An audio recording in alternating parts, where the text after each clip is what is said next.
جاء بالسيئة فلا يجزى الذين عملوا السيئات إلا ما كانوا يعملون إن الذي فرض عليك القرآن لرادك إلى معاد قل ربي أعلم من جاء بالهدى ومن هو في ضلال مبين صدق الله العظيم. بزرگوں اور بھائیوں، یہ سورہ قصص کا آخری رکوع شروع ہو رہا ہے اور چند آیات اس کے اندر ہیں. اس میں اللہ تعالیٰ نے اہل ایمان کے تعلق سے ایک ضابطہ اور اصول بیان فرمایا ہے.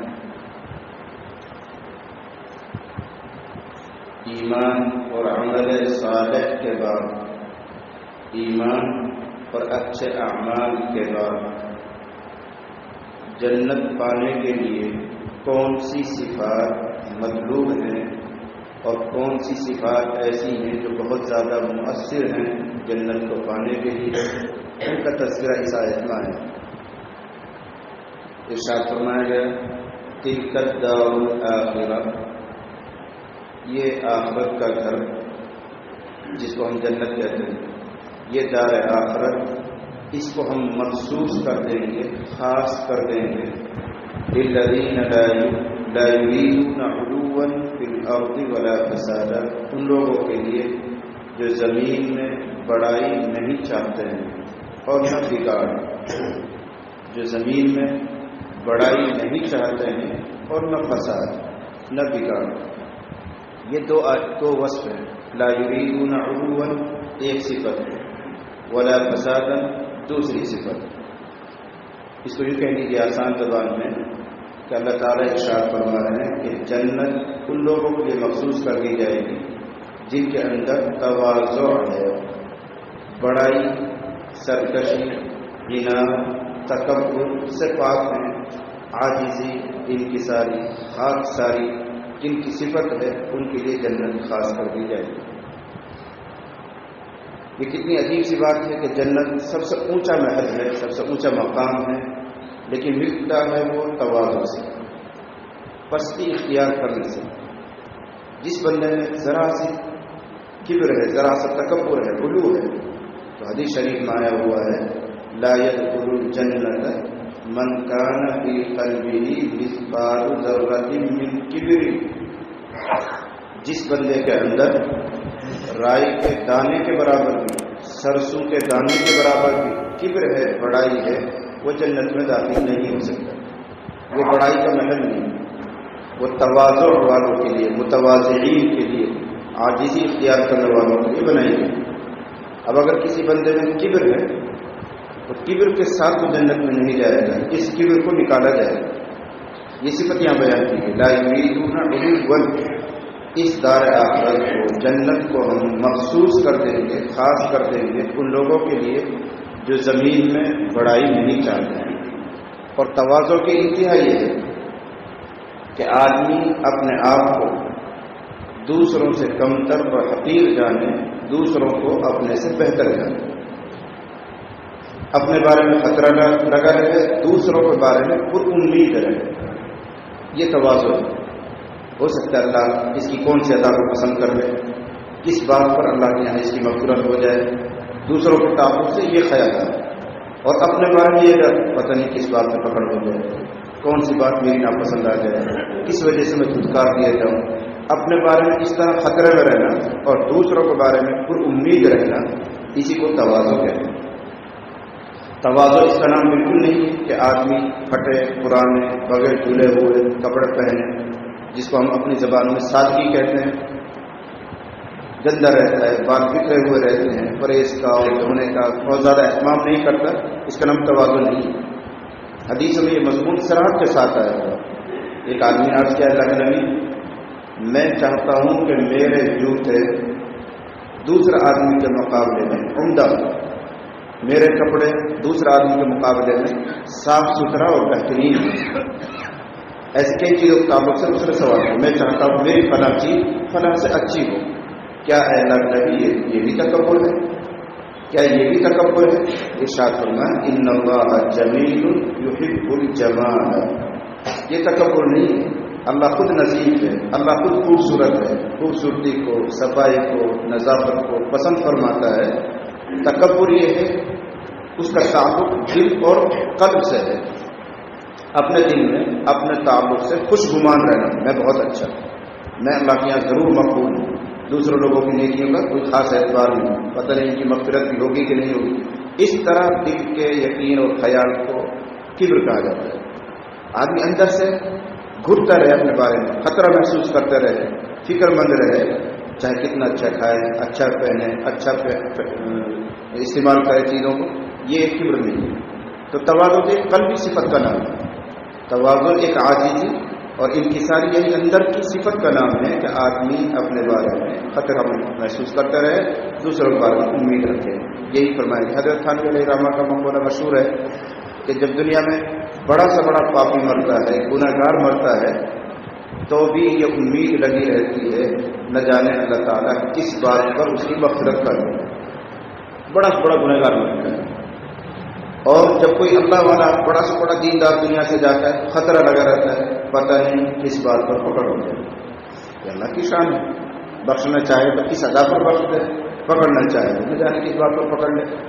اللہ تعالیٰ نقطہ نواز بہانہ بھی جو ہے، بہانہ بھی جو ہے، یہ فارسی کی ایک مسئلہ ہے۔ اللہ تعالیٰ بہانہ بھی جو ہے، بہانہ بھی جو ہے، اللہ تعالیٰ تو بہانہ ڈھونڈتے ہیں، کثیر نہیں ڈھونڈتے، کتنا کیا کتنی نیکیاں، یہ نہیں، کوئی بہانہ اللہ تعالیٰ پیدا کر دیتے ہیں اور کسی کی مغفرت کا ذریعہ بنا دیتے ہیں۔ میں نے پہلے بھی آپ کو ایک واقعہ سنایا ہوگا،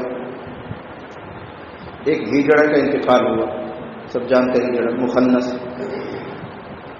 اس کو لوگ اتنا حقیر سمجھ رہے ہیں کہ اس کے جنازے میں کوئی شریک نہیں ہو رہا ہے، جنازے میں کوئی شریک نہیں ہو رہا ہے۔ 3 مرد اور 1 عورت، 3 مرد اور 1 عورت اس کی چارپائی کو اٹھائے ہوئے قبرستان لے جا رہے ہیں، یعنی چوتھا مرد بھی ہاتھ لگانے کے لیے تیار ہے۔ تو ایک اللہ والا راستے میں اس نے کہا یہ کیا بات، چارپائی کو اٹھانے کی عورت؟ اس نے معذرت کی، آپ چھوڑیے میں آپ کو آیا ہاتھ لگاتا ہوں۔ بہرحال اس نے چوتھا جو اللہ والا ملا اس نے عورت کو ہٹایا اور خود نے وہ پایا پکڑا، اب 4 مرد لے کر اس چارپائی کو قبرستان لے گئے، تدفین ہو گئی۔ بعد میں اس نے پوچھا کیا بات ہے بھائی، اس کے جنازے میں لوگ آئے، یہ 3 جو آدمی اور مجھ سے پوچھ رہے کیا بات ہے؟ ان کا صاحب یہ تو مخنث ہے، یہ جڑا ہے قوم میں لوگوں میں اس کا کوئی خاص مقام نہیں ہے، اس میں کوئی آئے نہیں۔ آج یہی تو بات ہے، کوئی بہت عزت والا آدمی مرتا ہے، دنیا دار مرتا ہے، پبلک اکٹھے ہو جاتی ہے، فلانا مرا فلانا مرا، کوئی دیندار جاتا ہے، یہ بہت کم تعارف والا آدمی جس کو لوگ جانتے نہیں، اس کے جنازے میں کبھی ہوتے لوگ ہوتے ہیں۔ تو ایسے وہاں بھی تھا، اس کے جنازے میں صرف 4 مرد ہیں، ان میں سے ایک مسافر ہے وہ اللہ والا۔ اب وہ پوچھ رہا کیا بات ہے، تو لوگوں نے بتایا یہ تو ہیجڑا ہے، مخنث ہے، اس لیے لوگوں نے اس کو کم تر سمجھ کر، حقیر سمجھ کر اس کے جنازے میں شرکت نہیں کی۔ چوتھی اس کی وہ جو عورت تھی وہ ماں تھی، بیچاری آ رہی تھی راستے میں، اس کو اٹھائے ہوئے آپ آ گئے، آپ نے جو بھیج دیے۔ تو اس کو دل کو بڑا صدمہ لگا، بڑا احساس ہوا کہ ابھی امت کتنے پیچھے ہے۔ اور یہ ایک فطری بات ہے کہ جس غم کو آدمی دماغ پر لے لے یا دل پر لے لے، اس کے تعلق سے اس کے وساوس اور خیالات چلتے ہیں اور پھر خواب نظر آتا ہے۔ اتفاق سے اس کو رات میں خواب نظر آیا، وہ دیکھ رہا ہے وہی جنازہ جس کا قاعدہ دینے کے لیے شریک ہو گیا، وہ جنت پر ٹہل رہا ہے، بڑے عیش میں اور آرام میں۔ تو اس بزرگ نے کہا تم تو اتنے کمزور مانے جا رہے تھے، حقیر مانے جا رہے تھے، تمہارے جنازے میں لوگ بھی نہیں آ رہے تھے اور تم یہاں جنت میں مزہ لے رہے۔ وہ کہا بس اسی بات کی وجہ سے تو اللہ نے معاف کر دیا کہ تجھے لوگ اتنی گری ہوئی نگاہ سے دیکھ رہے تھے، ناقدری کر رہے تھے، میرے یہاں تیری ناقدری نہیں ہے، تیری جو ایمان ہے میں اس کی قیمت لگاتا ہوں، تیرے لیے سودا ہے جنت۔ تو اللہ نے اس کو اسی ادا کو بخش دیا کہ لوگ اس کو کوئی قیمت نہیں دے رہے، لوگ اس کو کوئی حیثیت نہیں دے رہے، تو اللہ کا میں حیثیت دیتا ہوں۔ اگرچہ ایک خواب ہے، مبشرات میں سے کوئی دلیل تو نہیں ہے، لیکن بہرحال ایک بشارت کی چیز ہے، خوشخبری کی چیز ہے کہ تواضع اور انکساری عاجزی ایسی مطلوب صفت ہے۔ اللہ تعالیٰ فرما رہا ہے جنت ان کے لیے جن میں تواضع ہوتی ہے، من تواضع للہ رفعہ اللہ، یہ حدیث ہے۔ جو آدمی تواضع اختیار کرتا ہے، عاجزی اختیار کرتا ہے، اللہ اس کو سربلند کرتا ہے۔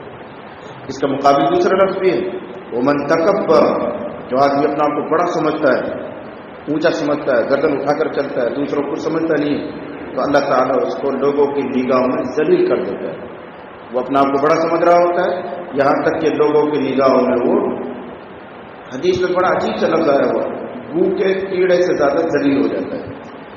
گو کا کیڑا اس سے بھی زیادہ ذلیل لوگوں کی نگاہ میں ہو جاتا ہے، اور وہ سمجھ رہا ہے کہ بہت فنکار ہوں، بڑا ہوں، لوگوں کے دلوں میں وہ ذلیل ہو جاتا ہے.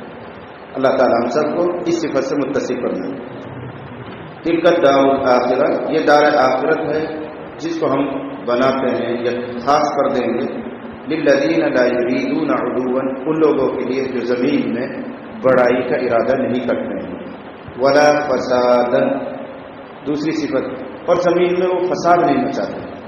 اور فساد کیا ہے؟ حضرت سفیان ثوری علیہ الرحمہ فرماتے ہیں فساد کل معصیت، ہر معصیت فساد ہے. گناہ کرنا یہ فساد ہے، اس لیے کہ جو آدمی گناہ کرتا ہے اس کا گناہ کا اثر ساری مخلوقات پر پڑتا ہے، ساری مخلوقات پر پڑتا ہے ایک گناہ کا اثر. اب وہ ظاہر بات ہے زمین میں فساد مچا رہا ہے. اللہ کی رحمت اترنی چاہیے تھی، اور بارش وقت پر ہونی چاہیے تھی، خاص مقدار میں ہونی چاہیے تھی. ایک بندے نے گناہ کیا تو ساری مخلوق اس گناہ سے متاثر ہوتی ہے، یہ زمین میں فساد مچانا. اس کا مقابل اصلاح معاشرہ، جو آدمی حرکت کرتا ہے، معاشرے کو سنوارنے کی کوشش کرتا ہے، سب لوگوں کو ہدایت پر لانے کی کوشش کرتا ہے، یہ اس کے خلاف چیز ہے. اس صفت کو اللہ پسند کرتا ہے، اصلاح فی الارض کو، اور فساد فی الارض کو لانا پسند کرتا ہے. یہ دو صفتیں منفی انداز میں ہیں، لیکن مراد یہاں مثبت ہے. اب یوں کہہ سکتے ہیں مثبت انداز میں اللہ تعالیٰ جنت ان لوگوں کے خاص کرتا ہے جن میں تواضع ہو اور اصلاح معاشرہ کی فکر ہو، جن میں تواضع ہو اور اصلاح فی الارض کے لیے متفکر رہتے ہوں، ان کے لیے اللہ تعالیٰ نے جنت کو خاص کیا ہے. والعاقبۃ للمتقین، اور بہترین انجام تقوی والوں کے لیے، پرہیزگاروں کے لیے. انجام ہے نتیجہ، تو بہترین نتیجہ، آخری انتہا متقیوں کے لیے. من جاء بالحسنۃ فلہ خیر منہا، جو آدمی نیکی کرے گا تو اس کے لیے نیکی سے بہتر بدلہ ہے. نیکی ایک کرتا ہے اللہ تعالیٰ 10 گنا اجر دے رہا ہے، یہ بہتر ہونا ہے. اور 10 گنا پر بس نہیں ہے، اللہ کسی کی ادا کو پسند کر رہے، کسی کے جذبات اور نیکی کو دیکھ رہے تو اللہ تعالیٰ 10 کے بجائے 10,000 گنا بھی کر سکتا ہے. واللہ یضاعف لمن یشاء، اللہ جس کے لیے چاہتا ہے اجر اور ثواب کو بڑھا دیتا ہے. من جاء بالحسنۃ فلہ خیر منہا، جو آدمی نیکی کر کے لائے گا اس کے لیے اس نیکی سے بہتر صلہ ملنے والا ہے، مضاعفت کر دی جائے گی، بڑھا دیا جائے گا، اور عمدہ چیز ملنے والی. فلہ خیر منہا، دو چیزیں قابل لحاظ ہیں. ایک تو اس میں یہ لفظ آیا ہے اور اشارہ مل رہا ہے کہ نیکی کا بدلہ دیا جانا ایک وعدہ ہے اللہ تعالیٰ کی طرف سے، اور اللہ اپنے وعدے کے خلاف نہیں کرتا ہے، مل کر ہی رہے گا. ہر نیکی کا بدلہ ملے گا، کوئی نیکی ضائع نہیں ہوتی ہے. ان اللہ لا یضیع اجر المؤمنین اجر المحسنین، اس طرح کی چیزیں موجود ہیں. اللہ تعالیٰ نیک کاروں کی، اللہ تعالیٰ ایمان والوں کی یا خیر کا کام کرنے والوں کی نیکیوں کو ضائع نہیں کرتا. یعنی یہ طے شدہ بات ہے، ہر نیکی کا بدلہ ملنا ہے. اور جہاں برائی کا تعلق ہے وہاں وعدہ نہیں.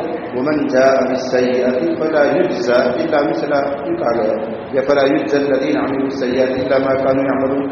جو آدمی برائی کرتا ہے اپنے کیے کا بدلہ پائے گا، کوئی وعدہ نہیں.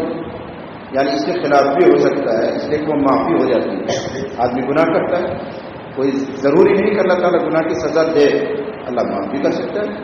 اس لیے وہاں اس طرح کا انداز اختیار کیا. اور یہاں لام آیا تمبیہ کے لیے آتا ہے، یہ ایک وعدے کی طرف اشارہ کرنے کے لیے آتا ہے. یہ ایک وعدہ ہے کہ کوئی نیکی ضائع نہیں ہوگی، اور البتہ گناہ کے بارے میں یہ بھی امکان ہے کہ اللہ اس کو معاف بھی کر دے، سزا دیے بغیر بھی چھوڑ دے. لیکن نیکی بغیر بدلہ دیے نہیں چھوڑیں گے، اللہ تعالیٰ ضرور بدلہ دیے گا. یہ فرق ہے قرآن کی تعبیر میں. من جاء بالحسنۃ، جو آدمی نیکی کرتا ہے فلہ خیر منہا، تو اس کے لیے اس کی نیکی سے بہتر بدلہ ہے. ومن جاء بالسیئۃ، اور جو آدمی برائی کرتا ہے فلا یجزى الذین عملوا السیئات، تو نہیں بدلہ دیا جائے گا برائی کرنے والوں کو الا ما كانوا يعملون، مگر ویسا ہی جیسے وہ کرتے تھے. یعنی اس کی سزا بڑھائی نہیں جائے گی، اور وعدہ کے طور پر نہیں ہے. ایک وعید سے سنائی گئی اس کے خلاف بھی ہو سکتا ہے، اللہ معاف بھی کر دے، درگزر کر دے. اللہ کی رحمت کو کون گن سکتا ہے، کون شمار کر سکتا ہے. ان الذی فرض علیک القرآن لرادک الی معاد، یقیناً وہ جس نے آپ پر قرآن کو نازل کیا ہے، فرض، نزل، انزل، اس معنی میں آیا ہے، جس نے آپ پر قرآن کو اتارا ہے، لرادک، یقیناً آپ کو لوٹا کر رہے گا، الی معاد، لوٹنے کی جگہ کی طرف، معاد، لوٹنے کی جگہ کی طرف۔ اب مفسرین میں اختلاف ہے کہ معاد سے کیا مراد ہے۔ شان نزول کے اعتبار سے اس سے مراد مکہ المکرمہ ہے۔ شان نزول یہ ہے کہ نبی علیہ السلام جب ہجرت فرما رہے ہیں اور مکے سے آپ نکلے تو آپ سب کے علم میں ہے کہ غار ثور میں 3 دن رہنے کے بعد آپ خفیہ راستے سے نکلے، غیر معروف طریقہ، غیر معروف راستہ اختیار کیا، اس لیے کہ مکے سے نکلنے کا جو معروف راستہ ہے مدینے کا، اگر اس سے نکلیں گے تو لوگوں کو علم ہو جائے گا اور لوگ تلاش میں ہیں، ڈھونڈ لیں گے، پکڑ لیں گے، اس لیے غیر معروف راستہ اختیار کیا۔ پھر آگے چل کر وہ معروف راستہ مقام میں جقفہ ایک جگہ کا نام ہے، وہاں اس راستے میں جا کے مل جاتا ہے، یعنی مکے سے نکلے تو آؤٹ سائڈ سے نکلے، یوں الٹے، مدینہ ادھر مثال طور پر یوں جا کر پھر یوں گھوم کر اگلے راستے میں جا کے ملیں گے، یہ راستے جا کے اس جگہ کا نام مقام جقفہ ہے۔ جب وہاں آپ ملے اور مکے کا یہ راستہ وہاں جا کر ٹچ ہو رہا ہے تو آپ کو مکے کی یاد آئی، بعض روایات میں مکے کی طرف منہ دیکھ کر آپ غمگین ہوئے، آنکھوں میں آنسو آئے اور اپنے وطن کی یاد آ گئی کہ آج میری قوم نے مجھ کو میرے وطن سے نکال دیا اور میں ہجرت کر کے مدینہ جا رہا ہوں۔ اس وقت درمیان سفر ہجرت میں یہ آیت اتر رہی ہے۔ تو شان نزول کے اعتبار سے اب مکہ مراد ہے، اور اشارہ یہ ہو رہا ہے کہ جس اللہ نے آپ پر قرآن کو اتارا ہے اور اس قرآن کی نشر اور اشاعت اور تبلیغ کی وجہ سے آپ کو نکلنا پڑ رہا ہے، اس کا وعدہ ہے لرادک الی معاد، آپ کو مکہ لوٹا دے۔ آپ چھوٹا دن نہ کیجیے، چند دن کی مفارقت کریں۔ سن 8 ہجری میں مکہ فتح بھی ہو گیا، آپ کی تحویل میں دے دیے گئے، اور اس سے 1 سال پہلے آپ عمرہ کر چکے ہیں سن 7 ہجری میں۔ تو یہ وعدہ کیا جا رہا ہے، گھبرائیں نہیں، کچھ دنوں کے لیے آپ دور ہو رہے ہیں۔ لرادک الی معاد، آپ کا رب کا وعدہ ہے کہ وہ آپ کو لوٹنے کی جگہ یعنی مکہ لوٹا دے، جہاں کہ آپ تو منع کریں۔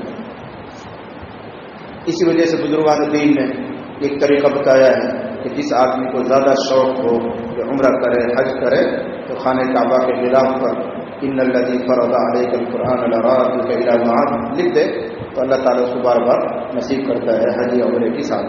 یہ بزرگوں کا تجربہ، کوئی حدیث کی بات ہے، بزرگوں کا تجربہ۔ تو ایک مراد بھی معاد سے مکہ المکرمہ، اور یہ ہے شان نزول کے اعتبار سے۔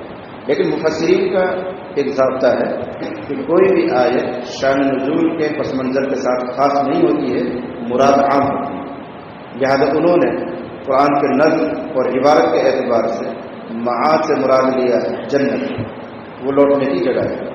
ہم اور آپ، ہمارے دادا حضرت آدم علیہ السلام سب کہاں سے نکل کر آئے؟ جنت سے نکل کر آئے، وہ معاد لوٹنے کی جگہ ہے۔ تو اللہ تعالیٰ ارشاد فرمائے، اے پیغمبر، اس اللہ کا وعدہ ہے جس نے آپ پر قرآن کو اتارا ہے کہ وہ آپ کو آپ کے اصلی وطن یعنی جنت پہنچا کر رہے گا۔ لیکن اس وقت فرض علیک القرآن اس لفظ میں اشارہ دے دیا کہ جنت تک، وطن اصلی تک لوٹنے کے لیے قرآن پر عمل ضروری ہے۔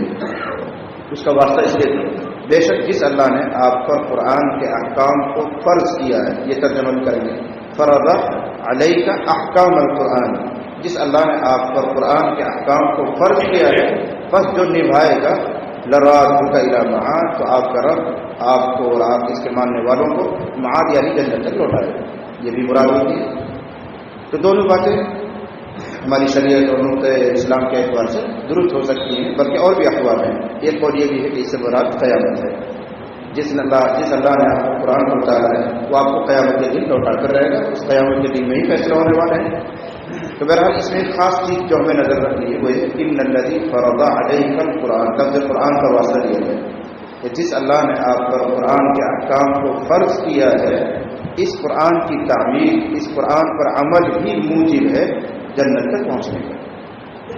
جو عمل بالقرآن نہ کرے، قرآن سے روگردانی کرے، ان کے لیے وعدہ نہیں۔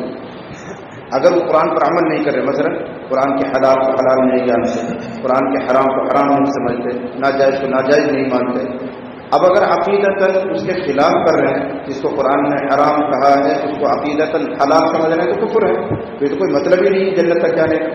اور اگر عملی کوتاہی ہے تو پھر اشارہ ہے کہ دخول اولی نصیب نہیں ہوگا.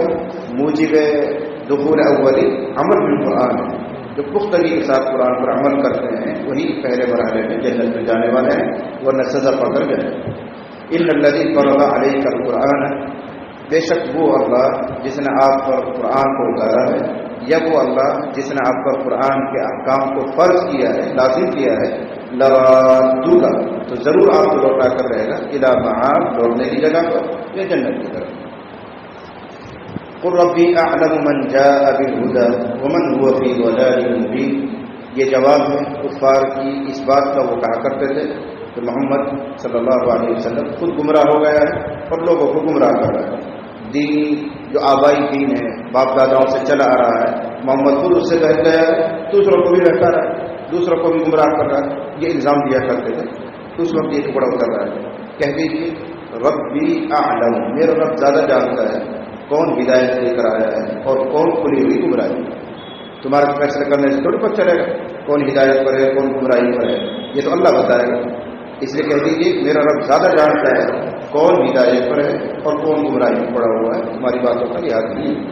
قل فرما دیجیے ربی اعلم، میرا رب زیادہ جانتا ہے من جاء بالہدی، کون ہدایت لے کر آیا ہے اور کون کھلی ہوئی گمراہی ہے. وما كنت ترجو ان يلقى اليك الكتاب الا رحمة من ربك فلا تكونن ظهيرا للكافرين. ایک اصول ہے اسلام کا، اس آیت سے اس کا ثبوت ہوتا ہے، اور وہ ایک علمی بات ہے کہ پیغمبر کو بھی، کسی نبی کو بھی نبی اور پیغمبر بننے سے پہلے یہ علم نہیں ہوتا کہ میں پیغمبر بننے والا ہوں، میں رسول بننے والا ہوں. کسی کو علم نہیں ہوتا. وہ تو اللہ تعالیٰ کی طرف سے انتخاب ہوتا ہے. اللہ یجتبی الیہ من یشاء، جس کو اللہ چاہتا ہے چن لیتا ہے. محمد رسول اللہ صلی اللہ علیہ وسلم کو خلوت پسند ہوئی تو آپ غارے شور میں، غارے حرا میں جا کر عبادت کرتے ہیں، تنہائی میں رہتے ہیں. لیکن آپ کے علم میں یہ بات نہیں ہے میں یہاں رہوں گا تو میرے اوپر جبرائیل اتریں گے اور قرآن اترنا شروع ہو جائے گا، میں رسول بن جاؤں. آپ کے علم میں یہ بات نہیں ہے. آپ تو بس تنہائی پسند ہے. طبیعت کچھ ایسی مائل ہو گئی کہ لوگوں سے کٹ کر رہا کرتے تھے اور عبادت کرتے تھے دین ابراہیمی کے مطابق جو کچھ باقی تھا. اچانک جبرائیل امین آئے اور انہوں نے آ کر اللہ کا کلام آپ کو سنایا، تعارف بھی کروایا کہ میں جبرائیل ہوں، وحی لے کر آیا ہوں، آج سے آپ رسول ہو گئے ہیں. تو تبھی تو گھبرائے بھی آپ جا کر حضرت خدیجہ سے جا کر کہہ رہے ہیں مجھے اڑا دیجیے، مجھے اڑا دیجیے، مجھے ڈر لگتا ہے میرے اوپر کوئی آسیبی اور جناتی جادو کا اثر تو نہیں ہو گیا ہے. حضرت خدیجہ نے کہا ہرگز نہیں، جو ایسا صلہ رحمی کرنے والا ہو، لوگوں کی ہمدردی کرنے والا، اللہ اس کو ضائع نہیں کرے. یہ تو بخاری کا مضمون ہے. تو اس سے بھی اشارہ ملتا ہے کسی پیغمبر کو، کسی رسول کو نبی بننے سے پہلے اپنے بارے میں معلوم نہیں ہوتا کہ میں رسول بننے والا ہوں. تو اچانک ایک انتخاب ہوتا ہے اللہ تعالیٰ کی طرف سے. حضرت موسیٰ کی سیرت کو دیکھ لیجیے، بارہا قصہ میں آپ کو سنا چکا ہوں. حضرت موسیٰ علیہ السلام کو طور پر آگ لینے جا رہے ہیں، ان کو کیا پتہ کہ میں وہاں جا کے نبی بنوں گا. اچانک اللہ کا کلام شروع ہوتا ہے اور نبوت سے سرفراز کر دیا جاتا ہے. تو یہ سب انتخابی چیزیں اللہ تعالیٰ کی، اس کا ثبوت اسی آیت سے ہے. اللہ نے ارشاد فرمایا وما كنت ترجو ان يلقى اليك الكتاب، اور آپ کو امیدوار نہیں ہے کہ آپ کی طرف کتاب اتاری جائے گی. آپ کو پہلے سے تھوڑی امید ہے کہ اللہ کا قرآن مجھ پر اترے گا یا جبرائیل آئے گا وہی آیا کرے گی، مجھ کو کچھ امید نہیں تھی. وما كنت ترجو، اور آپ امید نہیں رکھتے تھے، پہلے سے کوئی امید آپ نے نہیں لگائی تھی کہ آپ کی طرف اللہ کی کتاب اتاری جائے گی. الا رحمۃ من ربک، مگر پھر رب کی مہربانی سے ایسا شروع ہو گیا، اللہ کا قرآن آپ پر اترنا لگا.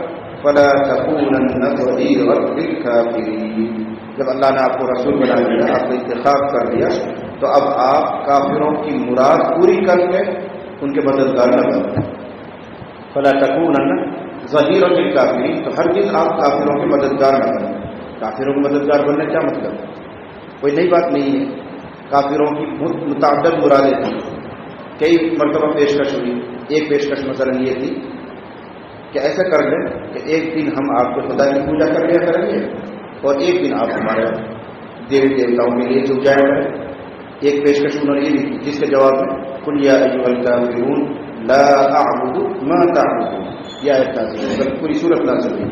یہ ممکن نہیں ہے کہ میں تمہارے خداؤں کی عبادت کروں اور یہ بھی نہیں کہ تمہارا مقدر میں اللہ نے لکھا نہیں کہ تم میرے خداؤں کی عبادت کرو، یہ دونوں طرفہ سے نفی کی گئی، لا اعبد ما تعبدون۔ تو ایک پیشکش یہ تھی ان کی کہ ایک دن آپ ہمارے خدا سے مان لیا کریں، دوسرے دن ہم آپ کے اللہ کے سامنے جھک جایا کریں گے، پھر اگلے دن آپ ہمارے دیوی دیوتا کے سامنے پوجا کر لیا کریں، اگلے دن ہم اللہ کو مان لیں، یعنی اشتراک چاہ رہے تھے۔ ایک پیشکش مثال طور پر یہ تھی۔ ایسی ان کی پیشکش یہ کی گئی کہ ایسا کر لیجیے کہ ہمارے لیے مجلس الگ سے بنا لیجیے، ہم ان غریب غربا اور فقیروں کے ساتھ بیٹھنا نہیں چاہتے، ان کو الگ رکھا کریں، جب ہم آپ کے ساتھ بیٹھنا چاہیں ہماری مجلس نجی ہونی چاہیے دوسروں لوگوں کے لیے۔ اس طرح کی جو متعدد ان کے مطالبے تھے اس موقع پر یہ ٹکڑا اتر رہا ہے، ان کی کوئی مراد پوری نہ کریں۔ اگر آپ ان کی بات مانیں گے تو گویا آپ ان کی مدد کرنے والے ہو، فلا تکونن ظہیرا للکافرین، آپ ہرگز کافروں کی مددگار نہ بن جائیں، آپ تو دین کے مددگار ہیں، جیسا اللہ آپ کو کہے ویسا آپ کرتے رہیے، ان کی خواہشات کے پیچھے نہ چلیے، وہ نبی تو لے ڈوبیں گے، خود تو ڈوبے ہیں، آپ کو بھی لے ڈوبیں گے، اس لیے ان کی اطاعت نہ کریں، اللہ کی اطاعت کریں۔ متعدد آیات میں مسئلہ آیا ہوا وَلَا يَصُدُّنَّكَ عَنْ آيَاتِ اللَّهِ بَعْدَ إِذْ أُنزِلَتْ إِلَيْكَ وَادْعُ إِلَىٰ رَبِّكَ وَلَا تَكُونَنَّ مِنَ الْمُشْرِكِينَ۔ یہ لوگ آپ کو صد یصد نصرہ سے آتا ہے، جمع کا صیغہ ہے، یہ آپ کو ہرگز اللہ کی آیات پہنچانے سے روک نہ دیں۔ کافروں کی چاہت یہی ہے کہ آپ قرآن نہ پڑھا کریں، کسی کو قرآن نہ سنایا کریں، کسی کو حق بات نہ بتایا کریں، فرمایا ان سے ڈرنا نہیں، یہ ہرگز آپ کو اللہ کی آیات سے روک نہ دیں۔ جو اللہ کی آیتیں آپ پڑھیے اور دوسروں کو سنائیے، اللہ کا احکام ان تک پہنچا دیجیے، جبکہ وہ آپ کی طرف اتار دی گئی، بعد اذ انزلت الیہ، بعد اس کے کہ اللہ کی آیات آپ پر اتاری گئی ہیں، تو اس انعام پر آپ شکر گزار ہوں، اور شکر گزاری ہے اللہ کی آیات کو اللہ کے بندوں تک پورا پہنچا دیجیے، یہ آپ کو روک نہ دیں۔ وَادْعُ إِلَىٰ رَبِّكَ، اور اپنے رب کی طرف لوگوں کو دعوت دیجیے، بلائیے، لوگوں کو بلائیے رب کی طرف۔ وَلَا تَكُونَنَّ مِنَ الْمُشْرِكِينَ، اور آپ ہرگز شرک کرنے والوں میں سے نہ ہو جائیں۔ یہ اعلیٰ سبیل فرض ہے، محمد رسول اللہ کو سنایا جا رہا ہے کہ اگر خدا نہ خواستہ آپ بھی شرک کرتے ہیں تو آپ بھی سزا سے نہیں بچ پائیں گے، چاہے جائے تو عام لوگ شرک کریں، یہ سب کا نام اعلیٰ سبیل الفرض، یہ تو ممکن ہی نہیں تھا کہ محمد رسول اللہ علیہ وسلم شرک کریں، اللہ نے آپ کو رسول بنایا ہے، اللہ نے آپ کا انتخاب کیا ہے، اگر آپ بھی مشرک ہو جائیں گے تو اللہ کا انتخاب خراب ہو جائے گا، اللہ کے انتخاب میں اعتراض لازم آئے گا، یہ تو ممکن ہی نہیں، اس لیے فرمایا گیا وَلَا تَكُونَنَّ مِنَ الْمُشْرِكِينَ، آپ مشرکین میں سے نہ ہو جائیں۔ وَلَا تَدْعُ مَعَ اللَّهِ إِلَٰهًا آخَرَ، اور اللہ کے ساتھ کسی دوسرے خدا کی عبادت مت کیجیے، ایک اکیلے اللہ کی عبادت کیجیے، لا الہ الا ہو، اس کے علاوہ کوئی عبادت کے لائق نہیں۔ کل شیء ہالک الا وجہہ، ہر چیز تباہ ہونے والی ہے، ختم ہونے والی ہے، ہر چیز ہلاک ہونے والی ہے۔ محمد آپ بھی دنیا سے جانے والے انسان کو سمجھائے کہ یقیناً آپ پر بھی پڑنا ہے، آپ کو بھی موت آنے والی ہے، دوسرے لوگوں کو بھی موت کھا جانے والی ہے۔ دنیا کی کوئی چیز ایسی نہیں ہے جو دائمی اور باقی رہنے والی ہو، سب چیز ہلاک ہوں گی سوائے اللہ کی ذات کے، یہاں تک کہ جو بڑے بڑے فرشتے ہیں ان کو بھی موت آنے والی، اور جو موت کو بھی خود کو موت آنے والی۔ کل شیء ہالک الا وجہہ، ہر چیز ہلاک ہونے والی ہے سوائے اللہ کی ذات کے۔ لہ الحکم والیہ ترجعون، اسی کے یہاں فیصلہ ہے اور اسی کی طرف تم سب کو لوٹایا جائے گا۔ لہ الحکم، اللہ کا فیصلہ کرنے والا ہے، والیہ ترجعون، اور اسی کی طرف تم سب کو لوٹایا جائے گا۔ اور جو ضروری گزارشات کی بات کر دی گئی، موقع اور محل کے اعتبار سے